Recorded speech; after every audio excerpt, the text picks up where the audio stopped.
শুভ সকাল বন্ধুরা। আর আজকে আমার উঠতে খুব লেট হয়ে গেছে ঘুম থেকে, এখন 7:20 হয়ে গেছে, এখনও আমার কিছুই কাজ হয়নি।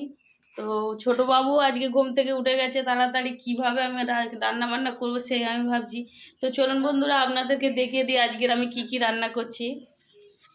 এই যে ভেটকি মাছের মুড়ো এনেছিল ওর বাবা, খুব সুন্দর একদম টাটকা তাজা। তো এইটা দিয়ে আমি এই যে আলু বেগুন কুটে রেখেছি, এই আলু বেগুন দিয়ে একটা তরকারি করব। আর করব এই যে পেঁপে, আমার গাছ থেকে আমার একটা গাছ পড়ে গেছে, পেঁপে গাছ। তো কয়েকটা পেঁপে ছিল ওর মধ্যে, এই পেঁপেগুলো দিয়ে এই যে কাঁকড়া, এগুলো আমার ফ্রিজে রাখা ছিল, এগুলোকে আমি এখন রান্না করব। এখন বড় বাবুরও কোনো টিফিন আমি বানাতে পারিনি, তো ভাবছি ওকে একটু ছাতু গুলে দেবো, ছাতু খেয়ে চলে যাবে আর টিফিনটা স্কুলেই কিনে নেবে। তো চলুন বন্ধুরা আমি রান্না বান্নাটা করে নিই।